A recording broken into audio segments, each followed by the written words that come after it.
Hello and welcome दोस्तों। आज हम देखने वाले हैं यूपी के लिए सामान्य ज्ञान। तो हम स्टार्टिंग में 10 करंट अफेयर के प्रश्न देखने वाले हैं और उसके बाद हम मिक्स क्वेश्चन देखेंगे। आपकी अपकमिंग एग्जाम के लिए महत्वपूर्ण वीडियो होने वाला है, तो इस वाली वीडियो को आप लास्ट तक जरूर अटेंड करना। तो इससे बहुत सारे प्रश्न आपके एग्जाम में आपको देखने मिलेंगे। तो चलिए वीडियो को स्टार्ट करते हैं। तो दोस्तों, भारत का पहला अंतर्राष्ट्रीय मल्टी मॉडल लॉजिस्टिक पार्क कहाँ विकसित किया जा रहा है? तो सही आंसर हो जाएगा इसका असम के जोगी घोपा में भारत का पहला अंतर्राष्ट्रीय मल्टी मॉडल लॉजिस्टिक पार्क विकसित किया जा रहा है। नेक्स्ट क्वेश्चन देख लेते हैं। 100% रेल विद्युतीकरण पूरा करने वाला भारत का पहला राज्य कौन सा है? तो हरियाणा यह राज्य 100% रेल विद्युतीकरण पूरा करने वाला भारत का पहला यह राज्य है हरियाणा। नेक्स्ट क्वेश्चन देख लेते हैं। भारत की पहली समुद्र के नीचे सड़क सुरंग किस शहर में बनाई जाएगी?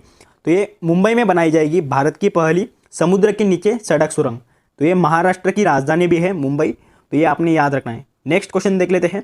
भारत के पहले कार्बन न्यूट्रल गांव के रूप में किस गांव को विकसित किया जाएगा? क्वेश्चन को जरूर आईएमपी करके रखना।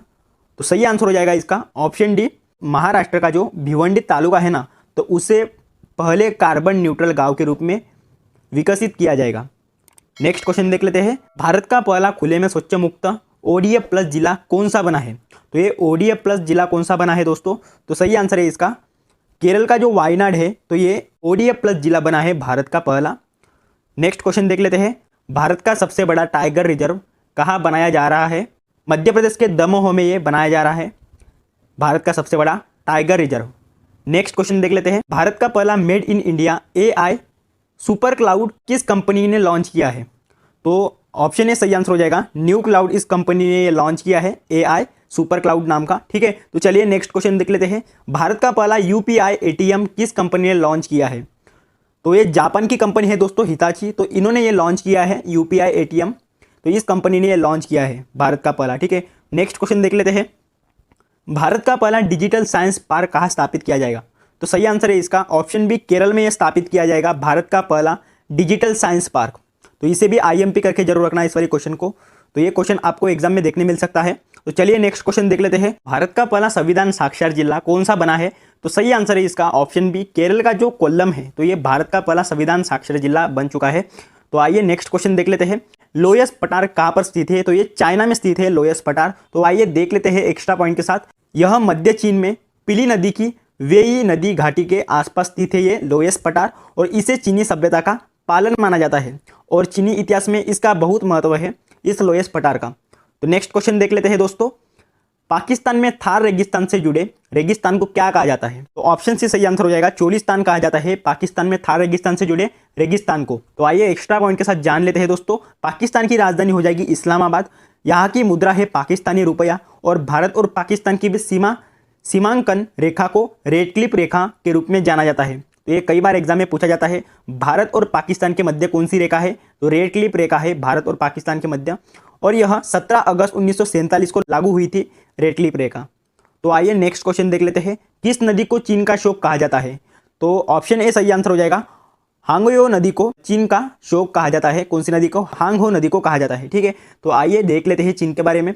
राजधानी हो जाएगी दोस्तों चीन की बीजिंग, मुद्रा है रैनमिनबी, यहाँ की मुद्रा का नाम है, राष्ट्रपति है शी जिनपिंग, और भारत और चीन के बीच सीमा रेखा को मैकमोहन रेखा इस नाम से जाना जाता है। ठीक है, तो चलिए नेक्स्ट क्वेश्चन देख लेते हैं। 1857 के विद्रोह के समय भारत का गवर्नर जनरल कौन था? तो सही आंसर है इस वाली क्वेश्चन का लॉर्ड कैनिंग था 1857 के विद्रोह के समय भारत का गवर्नर जनरल। सही आंसर है ऑप्शन सी, लॉर्ड कैनिंग। तो आइए एक्स्ट्रा पॉइंट के साथ जान लेते हैं। 1858 में भारत के पहले वायसराय बने थे लॉर्ड कैनिंग, और उन्हें विस्काउंट कैनिंग के रूप में भी जाना जाता था। लॉर्ड कैनिंग को कौन से नाम से? विस्काउंट कैनिंग इस रूप से भी जाना जाता था, और उन्होंने भारत में कलकत्ता, मद्रास और बॉम्बे, इन तीनों जगह पर आधुनिक विश्वविद्यालयों की स्थापना भी की थी। इन तीनों जगह पर, कहाँ पर? कलकत्ता, मद्रास और बॉम्बे में। तो 1857 का विद्रोह का कारण क्या था?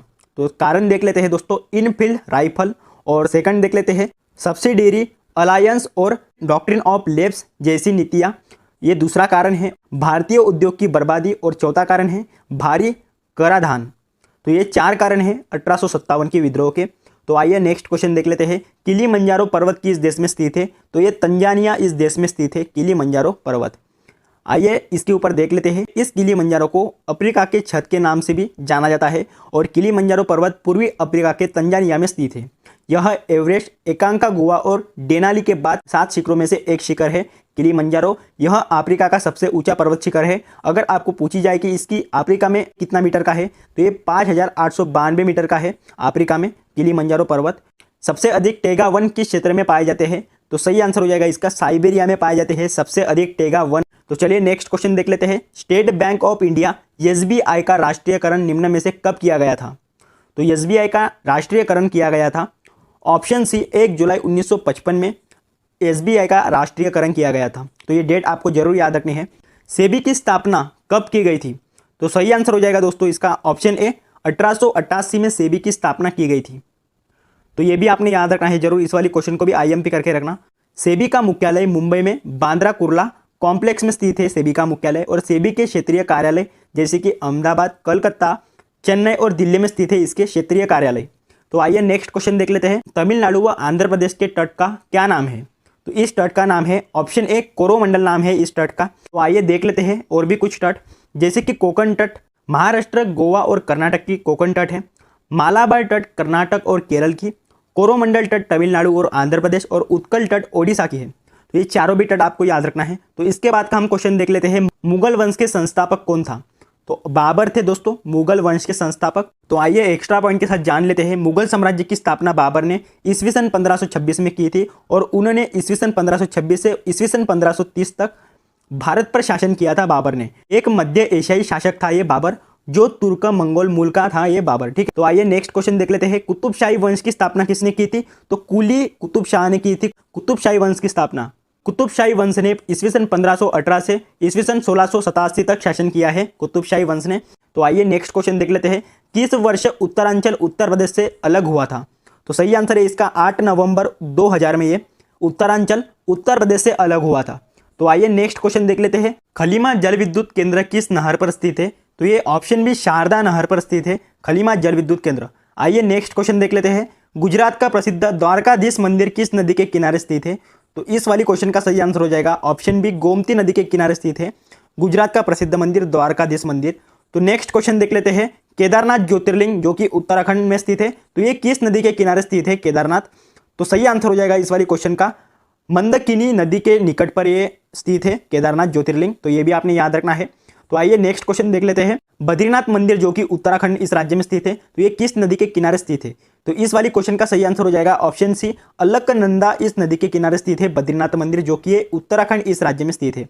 और दोस्तों उत्तराखंड इस राज्य की राजधानी हो जाएगी देहरादून। तो ये भी आपने याद रखना है। ठीक है, तो चलिए नेक्स्ट क्वेश्चन देख लेते हैं। श्रीरंगम रंगनाथ स्वामी मंदिर जो कि ये तमिलनाडु इस राज्य में स्थित है, और ये किस नदी के किनारे स्थित है? तो सही आंसर है इस वाली क्वेश्चन का ऑप्शन ए कावेरी नदी के किनारे स्थित है श्रीरंगम रंगनाथ स्वामी मंदिर तमिलनाडु इस राज्य में स्थित है, और ये कावेरी नदी के निकट स्थित है। आइए नेक्स्ट क्वेश्चन देख लेते हैं। सारनाथ किन नदियों के संगम के पास स्थित है? तो सही आंसर है इसका ऑप्शन डी गंगा और वरुणा इस नदी के किनारे स्थित है सारनाथ।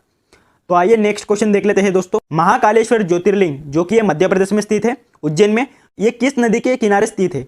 तो ये स्थित है शिप्रा नदी के किनारे स्थित है महाकालेश्वर मंदिर। नेक्स्ट क्वेश्चन है मदन मोहन मंदिर, तो ये वृंदावन में स्थित है, तो ये किस नदी के किनारे स्थित है? सही आंसर इसका यमुना नदी के किनारे स्थित है मदन मोहन मंदिर, जो कि ये वृंदावन में स्थित है। तो दोस्तों ये वाला वीडियो आपको अच्छा लगा होगा तो चैनल को जरूर सब्सक्राइब करना, लाइक करना और शेयर करना।